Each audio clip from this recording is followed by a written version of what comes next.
4 पुत्र थे, लेकिन वो भी अहंकार बस इस पृथ्वी पर आए, अहंकार बस वो भी एक महात्मा के श्राप से और जल करके राख हो गए। वो भी नहीं रुक पाए। तो हमारी तुम्हारी तो औकात क्या है?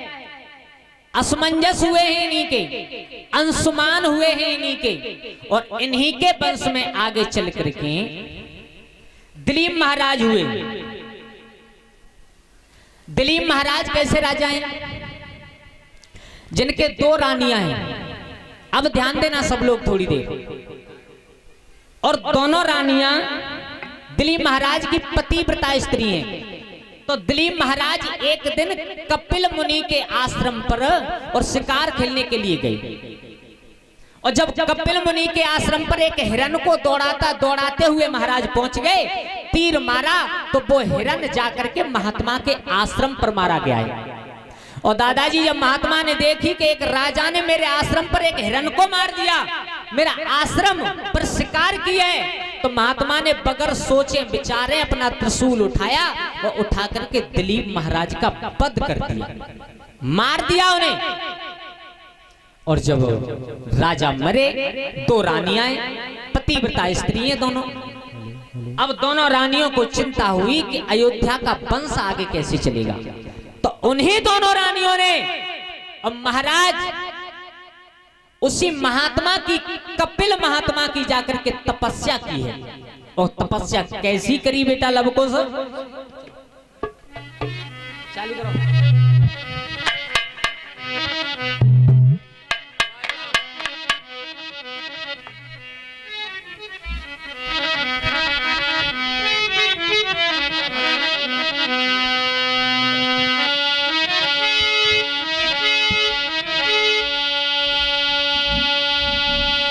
और एक दिना की बात और नारिनी आश्रम की करिए तैयारी रे।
दिलीप की दोनों रानियां कपिल महात्मा की तपस्या करने के लिए कपिल महात्मा के आश्रम पर पहुंची। और जैसे ही महात्मा के आश्रम पर पहुंची, महात्मा की खूब सेवा की, खूब दिन रात मन लगा करके इतनी सेवा करी महात्मा की कि एक दिन कपिल महात्मा ने अपने नेत्र खोले और नेत्र खोल करके दोनों रानियों से कहा, क्या बोले? कैसे सेवा पिटिया करो, निकातियो वेद बताई रे, सोई आत जोरी की रानी ननी बाबा से गिरा सुनाई रे।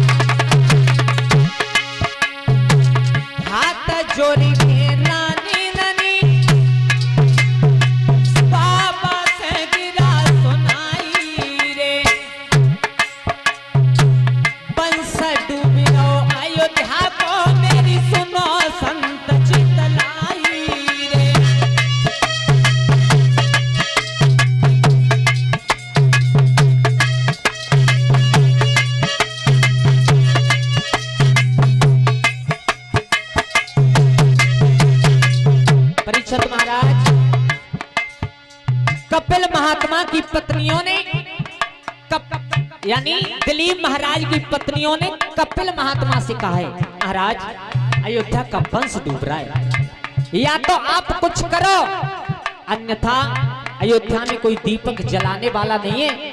कपिल महात्मा, आप जानते हो महात्माओं के आचरण कैसे हुआ करते हैं। महात्मा को दया आ गई, महात्मा ने कह दिया, जा बेटा, मेरा वचन है कि अयोध्या का वंश आगे चल जाएगा। आहा, जब बात सुनिए साधु की, सोई नारी गई मुस्काई रे, और वेद व्यास की कलम चली पूरा संजीव मोहि सिखाई रे।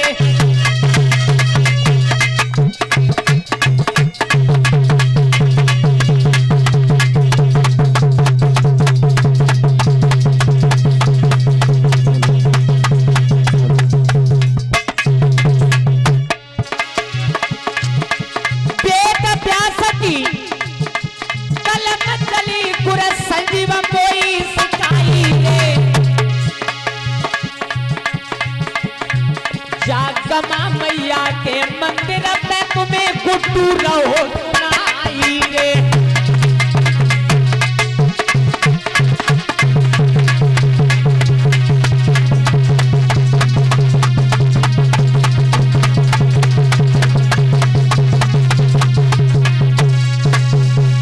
महात्मा कपिल ने ये वचन दे दिया, जाओ बेटा, ये मेरा वचन है कि अयोध्या का वंश आगे चलेगा। सोई एकदम रानन ने कही, महाराज हम तो ये समझते हैं कि जो गृहस्थ आदमी होते हैं वे ही झूठ बोलते हैं, पर आज मालूम पड़ी है कि महात्मा और ज्यादा झूठ बोलते हैं। बोले हाँ, बोले क्यों? बोले महात्मा जासू झूठ ज्यादा बोलते हैं। महाराज तुम हमें जानते हो कोई? बोले बेटा बताओ। बोले हमें दिलीप महाराज की पत्नियां, और तुम्हारे हाथन से हमारे पति मारे गए, और हम पतिव्रता स्त्री हैं। और महाराज अंदाज लगे यो पतिव्रता स्त्री होए, बाको पति मारो जाए और फिर ऐसा है सकतो बाको वंश आगे चल जाए। महात्मा चक्कर में पड़ गए। बोले बात तो हकीकत कह रही है, बिल्कुल बिल्कुल हकीकत। अच्छा बेटा देखो ये बात सच है बिल्कुल कि हमने तुमसे कह दी, तो जाओ और अयोध्या को वंश आगे चले हो। बोले महाराज कैसे चले हो? हैं? तुम्हें मालूम है पतिव्रता स्त्री किसे कहते हैं? मालूम है? बोले बेटा मैं सब जानती हूँ। और परीक्षित महाराज रामचरितमानस में लिखा है पतिव्रता माताओं का धर्म क्या होता है, पतिव्रता माता कहते किसे? ये हमारे विद्वान कहते हैं। अरे उत्तम के बस यजमन माई,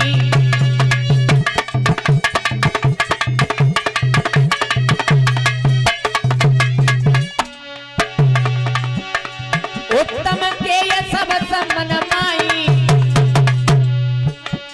सपने उयाने पुरुष की नाई।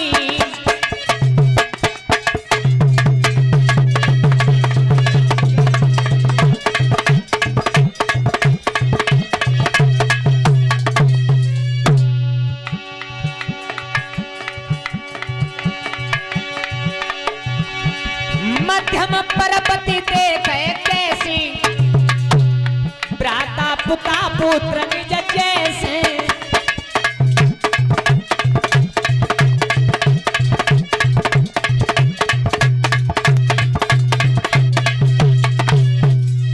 उत्तम के अस बस मन माही। महाराज सबसे बड़ी पतिव्रता स्त्री उसे कहते हैं किसे? जो सपने में भी पराये पुरुष की तरफ नहीं देखे। और तुम कह रहे हो वंश चल जाओ, शर्म रही ना आंखों में नहीं कोई है, कहा चाह रहे हो तुम? और दूसरे नंबर की पतिव्रता उसे कहते हैं किसे? मध्यम पर पति देखे कैसे। दूसरे नंबर की पतिव्रता वो होती है जो अगर दूसरे पुरुष की तरफ देख रही है, माताओं ध्यान देना सब, तो कैसे देखे? जैसे उम्र में बड़े तो पिता की दृष्टि से, बराबर के तो अपने भाई की दृष्टि से, और अगर छोटे उम्र में तो अपने बेटा की दृष्टि से। उसे कहते हैं दूसरे नंबर की पतिव्रता। दूसरे नंबर की। और मैया पतिव्रता माताओं में तो इतनी ताकत हुआ करती है कि पतिव्रता माताओं के सामने तो भगवान को भी झुकना पड़ता है, भगवान को भी झुकना पड़ता है।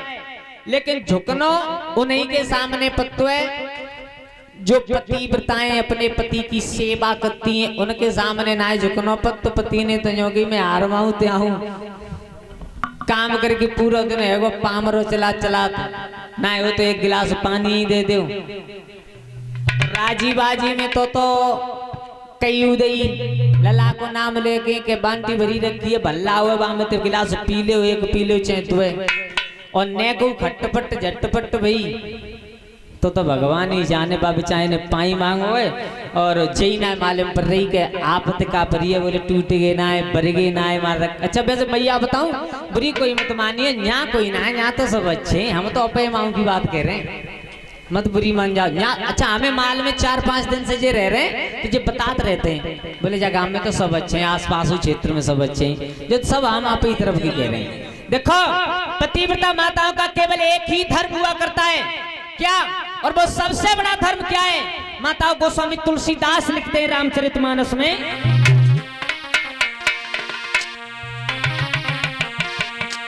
के सास ससुर योरो पति सम पूजा जासम धर्म नाई कोई दूजा। सिया राम जय जय राम, राम सिया राम जय जय राम।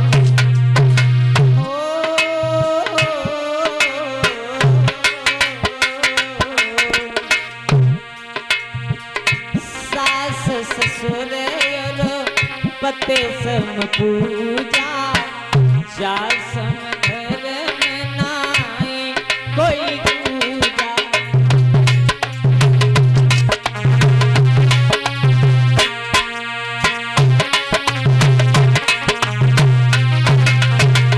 सास ससुर पति सम पूजा जा सम धर्म नाई कोई दूजा।